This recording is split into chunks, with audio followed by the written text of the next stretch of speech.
Bash is one of the most famous shells of the Linux world, and if you use Linux, chances are that you have run into it or you probably use it as your daily driver. Either way, here in this video I will show you 5 tricks that you can use right now and you should use every day to make your life easier. So let's get started. So the first trick relates to navigation in the terminal. If you are switching between various directories, like going back and forth between directories, you can get lost quite quickly. So this trick will allow you to navigate even faster in your terminal. So for example, right now I am here at this directory called A. So let's say I move to some another directory which is inside this thing. So let's say I move to this directory C inside B using CD.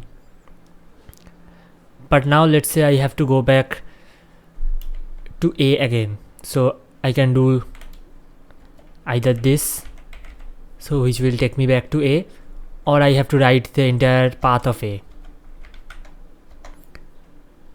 So while this is not difficult, but it also requires you to remember either the relative path of A or your previous directory in relation with the current one, or the absolute path of where you want to go. So if you are moving between 2 or 3 fixed directories, this can get a little bit tedious. So for that we have a solution called pushd and popd. So basically pushd is almost similar to cd. So let's say if I do pushd and then go to this path, as you can see it takes me to my desired destination, as you can check. But also, as you saw here, it prints something. As you might have noticed, this is our origin path or origin directory, and this is our destination directory.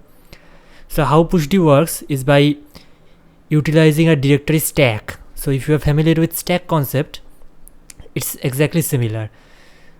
So consider it as a line of directories. The first item in the stack is your current directory, and as you go right, it lists all your old directories. Now if I move to another directory, let's say here, as you can see my stack has grown. So this is now my current directory, this one is my previous directory, and this one is the directory before that. So how does it help me? Now, as I said before, the first directory is your current directory. So if you can modify this thing, your current directory will also change. So one thing you can do with pushd is by using +0, it just prints the stack. Now consider this scenario, like you know that you have visited this C directory somewhere in your work, but you just can't remember when.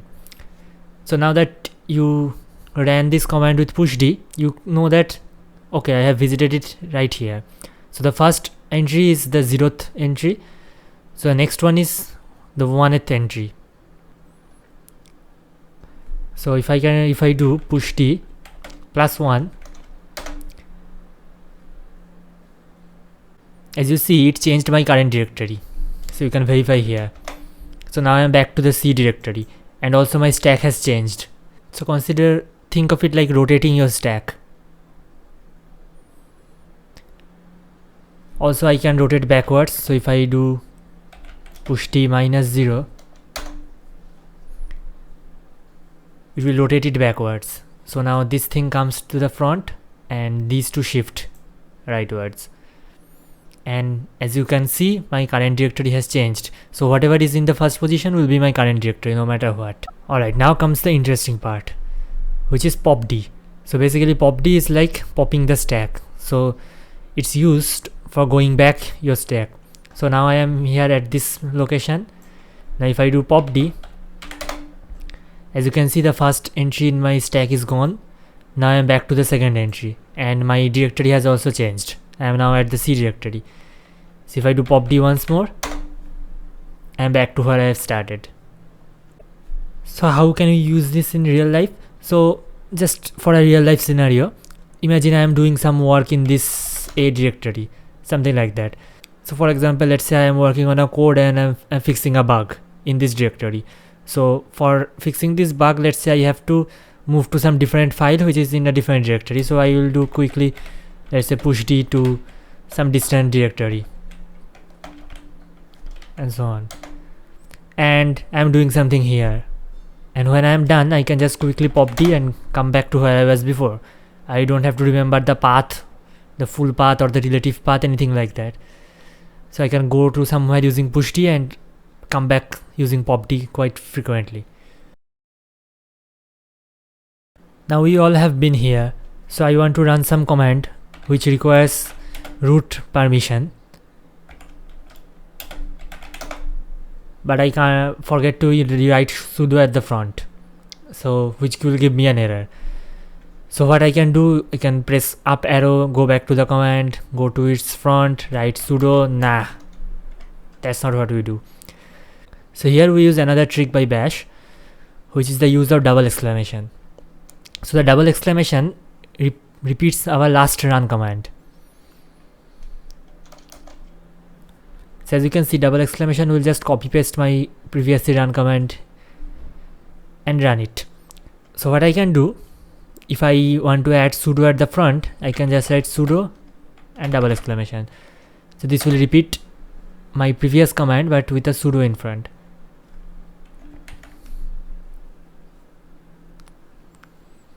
Now while we are talking about running a previous command or modifying something about the previous command, let's go into a little bit detail. So the bash shell stores your history, stores your command history. So whenever you run a command, it's stored in a file which is located in your home directory and called .bash history. Oops.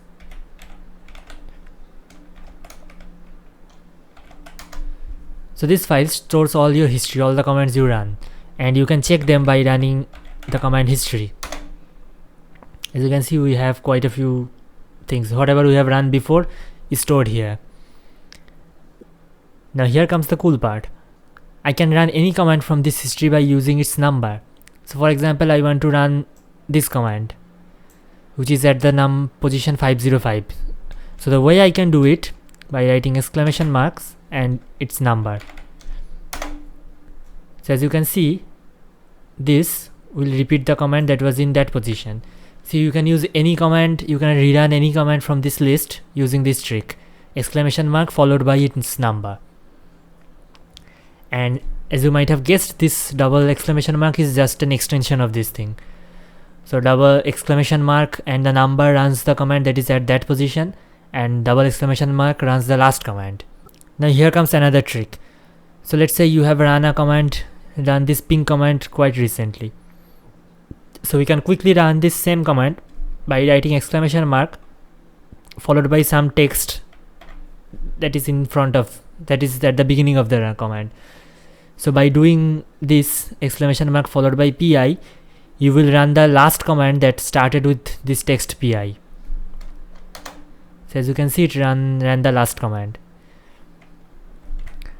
So for example, if I do pa, it will run the last command that started with pa, which is this command. You can write as much as you want. If you want, you can probably write the full thing. For example, if I write this will run the last command that started with push D, which was this. This way, if you have to run a command again and again, you can use this trick to save you from writing it over and over. Now after writing things like this, let's say pu, you can actually write :p to just print the command instead of running it. As you can see, this prints the command instead of running it whole. This works with the previous one also. For example, this will tell me what the 12th command is in my history, which is not there. So let's try this, and here it is. So it does not run the command, but it just shows the command. Alright, so for our next trick, we'll see how we can reuse the arguments from our previous commands. So for example, let's say I create some file with big name. So this creates a file with this name. Now suppose I have to edit this file, so I can write vim, and I just do not want to write everything like this. Yes, I can just press tab because this is the file which is present in the current directory, but imagine it is some other command which have quite a big argument. So for that, what I can do, I can write exclamation mark followed by a dollar, which will be replaced with the last argument of the previous command. So as you can see, I open vim with this file. Oops. As you can see, this ran this command. So you have to remember that if your previous command has more than one arguments, this will only expand the last argument. So for example, if you write this command,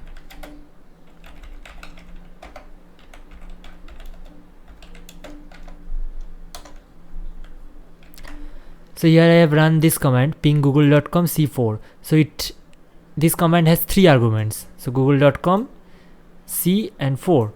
So if I now do, let's say I do something like this, echo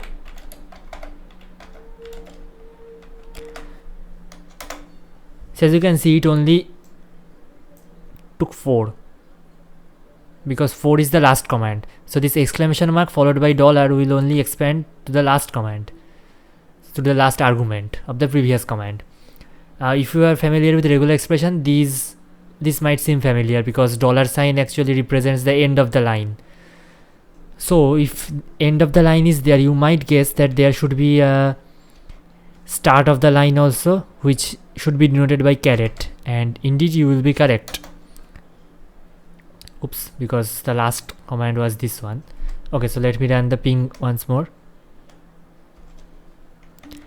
And now if I do echo dollar followed by caret, it will take the first argument of the last command, as you can see here. So let me run once more, and as you might have guessed, there should be one which takes all the arguments, which is denoted by star. So writing exclamation mark star will replace it with everything which you used as argument in your last command. So these are not very difficult at all. As I said, if you are familiar with regular expression, these are already familiar with you. So caret stands for the first one, star stands for everything, and dollar stands for the last one. So here's the question, can I get some other argument? So for example, instead of first, last and all, can I get the second argument? So the answer is yes, but it requires a little bit of work. So you might think that you can probably do this, right? I mean, if exclamation mark caret gets the first argument, exclamation mark 2 should get the second argument, but unfortunately this syntax is taken, as you might remember. So exclamation mark followed by 2 denotes the second event in my history list, which is not what I want. So here what I have to do, I have to get the first argument. So here I have to first get the previously run command using exclamation mark, and then followed by colon 2 will give me the second argument. In order to get the second argument, you first have to select the command. Now you can select any command as you want using what you have learned before. So for example, if I do this,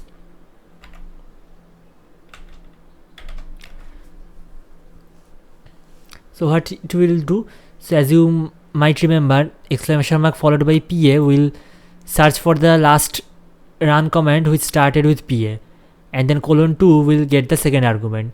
So this will get the second argument of whatever command we ran recently that starts with PA, which was the pacman command that we ran before. And similarly here, so the double exclamation mark selects the last run command. If you are familiar with SQL, you will probably find a little bit of similarity, like first you select the command, then you select the argument. So I can also get the range of an argument by using this syntax.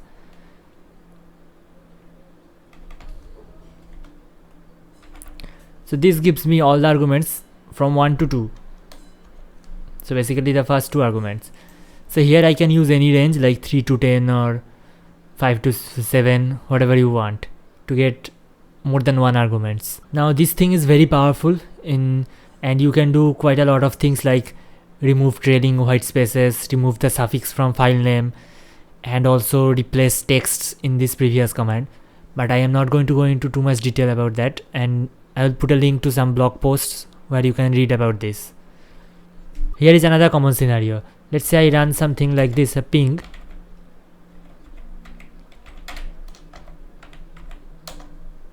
and oops, I have done a mistake. Instead of writing google.com, I have forgotten to write a E. So how can I fix this? So here bash has another syntax which starts like this. So you first write caret, and then you write whatever you want to replace in the last command. So I want to replace this thing, and then you write caret once more, and then you write what you want to replace it with. So this tells bash, get the last command, find this text, replace it with this, and then run it again. So here, as you see, it ran the fixed command. Now there are some scenarios where you run a command and you do not want it to appear in your history. So for example, a command that might require your password. So let's say if you are connecting with some external softwares or some external API and you do not want your password to show up in your history. So for example, let's say you are running some command with your password, and now, as you know, if you run history command, it will show up there. How can I avoid this? So for that, bash provides a variable called hist control, and I can set it to ignore space, and it will ignore all the commands that start with a space. So let us do that.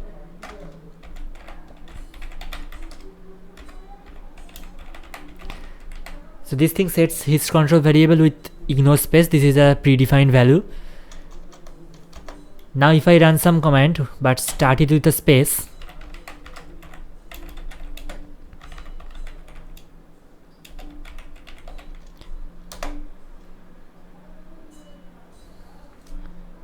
if I now visit history, as you can see, this command, the last one that we run, is not present here.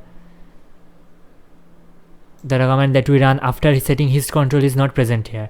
So any command that starts with a space will be ignored. And as you can see, if I go up and down, it's not there. That command is gone. Now before I give you the last trick, I have a small request to make. So if you like this video so far, please like this video and subscribe to my channel for future videos like this. And if you have any suggestion, please write them in the comment down below. I am open to any kind of suggestions. So as you might remember, by writing something like this, I can search and run the last command which started with these characters. But what if I do not remember what the command started with? Instead, I remember some part in the argument. For example, I want to find the last run command which contain the word space in it, somewhere inside it, maybe in the argument, maybe in the command name. What can I do about that? So for that, bash provides a reverse search mode. So I can press Ctrl R to go into reverse search mode, and now if I start typing, it will show me the most recent command that matches my search. And as you can see, I have written space here. It does not match in the beginning or the end, something like that. It matches anything. So as long as whatever you typed here is contained in that command, it will show up here. And I can run it by pressing enter. Let's try this again. So for example, if I run ignore, as you can see, it can search from the middle also. And I can press Ctrl G to exit.